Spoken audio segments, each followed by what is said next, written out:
Hi friends, how is everyone doing today? How's things going on in your side of the world? Let me just put on some light here. So it looks a little dark where I'm at. Yeah, I think this is much better. So today, I just decided I've been procrastinating on this long enough. I think I took almost a month off, or let me see when was the last time I checked on this. August 27th, and today is actually, I think today is September 27th. So, yeah, I took almost a month off from doing this. And there was no big reason. I didn't get disinterested. I just had a lot of other things that I wanted to do. I mean, I started this whole August was the month of the crayons kind of thing, and I just kind of run with it. And then I got into other stuff that I wanted to bring forth, so I made other videos rather than finish this one project that I have to do. And I think once I finished it, this is going to be it. I'm actually working on December's Patreon coloring pages, and it's only like 3 pictures left to illustrate, and it's taking me an arm and a leg to pull. So I just decided to do a little draw and chat with you guys for today's vlog. Just to kind of keep you guys updated what's been going on in my world. My world's been pretty quiet. I've been in a few live chats on YouTube, and I kind of updated them on what's going on here in Belize. Today's pretty quiet. Today is pretty quiet because today is lockdown day. I call it lockdown day. The official title of today is No Movement Day. So that's why the major highway is so quiet. All in an attempt for the government to try to curb the COVID-19 infestation that's been going on here. I know it's been going on all over the world. I mean, Delta has been hitting not only Belize like crazy, it's been hitting other places in the world like crazy. So we're not exempted from what's been going on. This reminds us of how globally inclusive we are as a country and as a society, that anything that affects one part of the world also affects us, how we're not exempted from what's been going on in other parts of the world. This is a part of the strategy that on Sundays, at least for the next 14 days, the Sundays are no movement day. There's no big trucks. I know a lot of buses, just a few cars. I think they said the only places that are going to be open today are the hospitals, the airports, in case anyone needs to get in, and emergency services. That's about it. They're not, a lot of other services like the stores are going to be closed today. So that's why the store yesterday was so crowded. Oh my gosh. After work, I went to I didn't actually do too grocery shopping. We just needed 1 or 2 items, literally just 1 or 2 items, because we generally do our grocery shopping at a good time. And we just needed 1 or 2 items. And I went to the store. I only had about maybe 4 items in my basket. I mean, that was literally a total amount of items I had in my basket, 4. And the store was so crowded. I mean, at a time when this store would not be crowded, it was very crowded.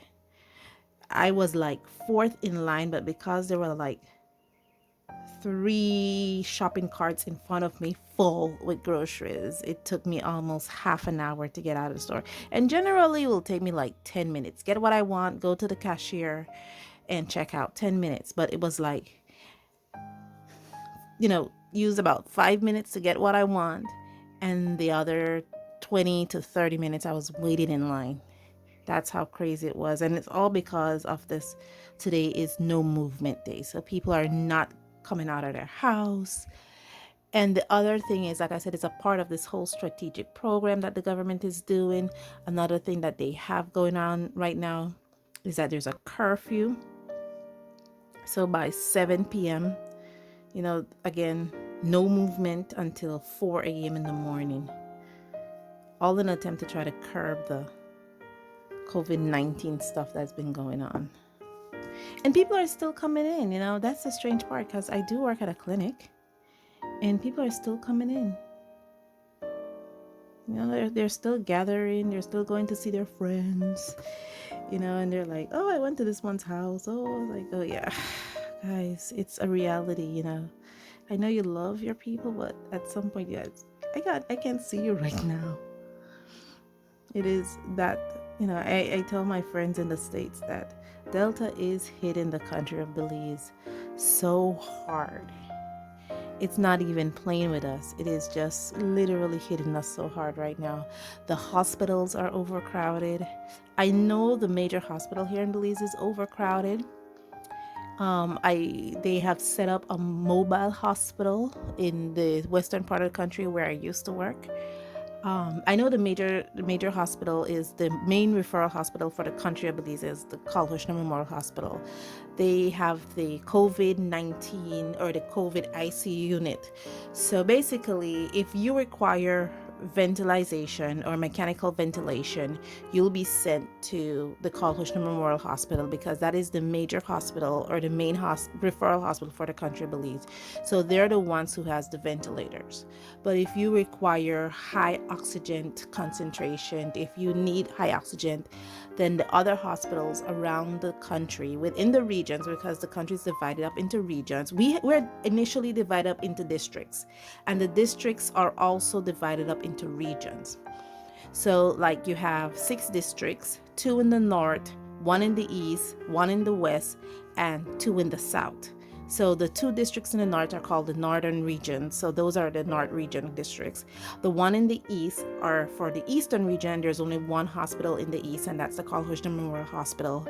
And then you have the western region, which is the westernmost district in the country of Belize. That's 1 district, and there's basically 2 hospitals there. You have Western Regional Hospital and San Ignacio Community Hospital. And then you have the southernmost districts, which have 2 districts, and there's 1 hospital in each district. So Cayo is the only district in the country of Belize with 2 hospitals. In the southern part of the country, we have the Southern Regional Hospital, that's in Stan Creek, and in Toledo, we have the Toledo Community Hospital. That is the southernmost hospital in the country of Belize. And it's a community hospital, so they don't really do major surgeries there. It's just they do minor stuff. And I can't vouch for sure, but I think all the regional hospitals do have a COVID care unit. I know Western Regional has one. I know that for a fact that Western Regional has one because I used to work at that hospital. I believe in that Northern Regional Hospital has a COVID care unit, and Southern Regional Hospital has a COVID care unit as well. I'm believing that. Don't quote me on that one. I'm believing it because Western Regional has one.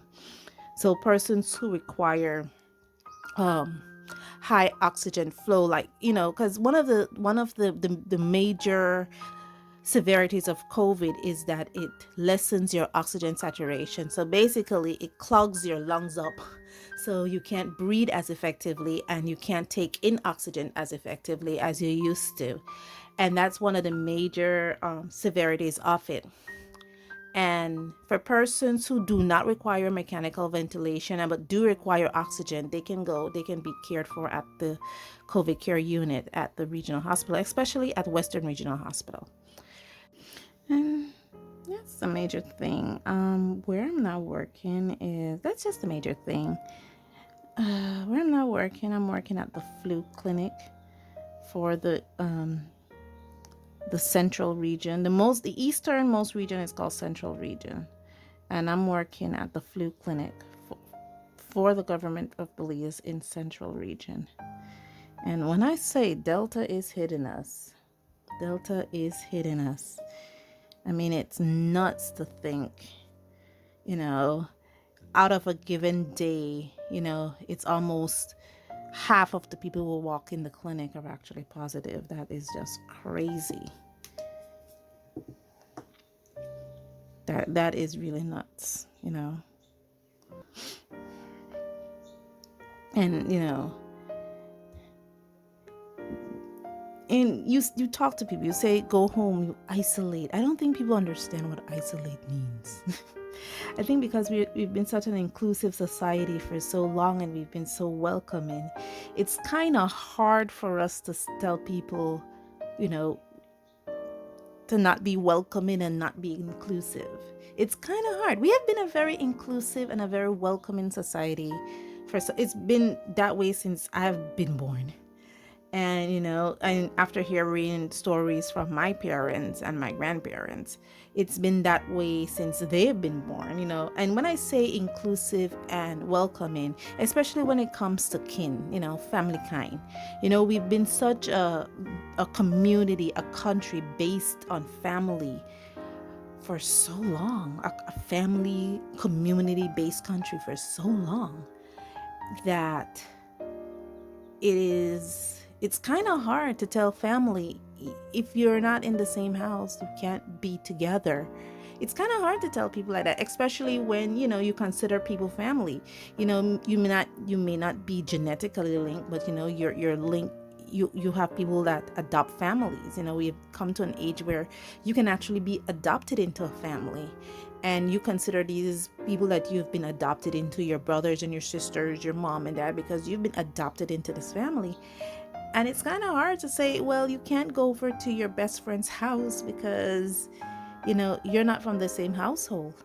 And not only that, here in the country of Belize, even though we don't have compounds like they do in West Africa, where huge communities of family live together, there's what we call family lots, where you might have, in a given piece of property, you might have four, three, houses, and each house has families living in there, and they're all related. That is not unusual in the country of Belize.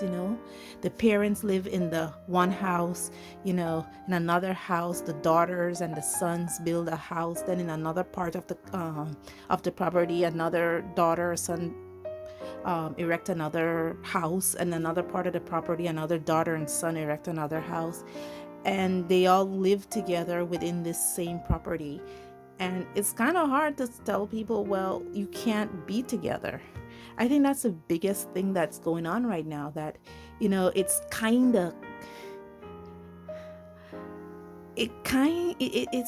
contradicting what we're used to. We're so inclusive as a community, that now COVID comes along and we actually have to physically distance ourselves from each other. And that's kind of hard for us to do when we've been so community based for so long. And that's about it. I don't want this to, especially now, because I'm talking about some really serious stuff here. I just, the COVID-19 virus have already mutated. I can't say, I think it's already mutated 5 times. I think there's already 5 variants out there, with Delta being the more serious of the 5.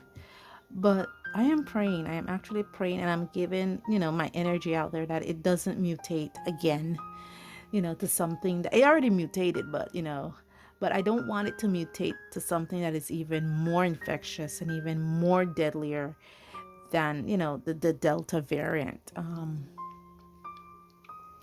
I don't want to see that. Where is the world going to be if something like that happens? Imagine it mutates to something that is even more lethal, or more infectious. Where are we going to be as a global community then? How you know It's going to be scary. I'm hoping that we have a handle on it pretty sooner rather than later. We can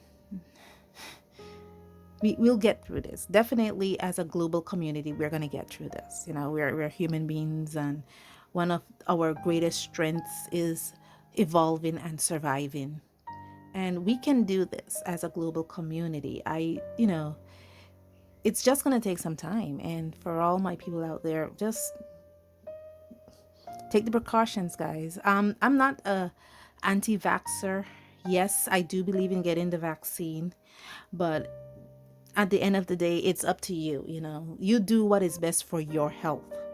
And the only thing I always say is physical distance, wear your mask. Whether you believe in it or not, trust me, it helps. I work at a COVID unit and I have, up to today's date, knock on wood, I've been COVID free. So physical distancing work, the wearing of mask works. Those things works. The vaccine obviously works on me, but like I said, I'm not pushing that out there. And that's about it.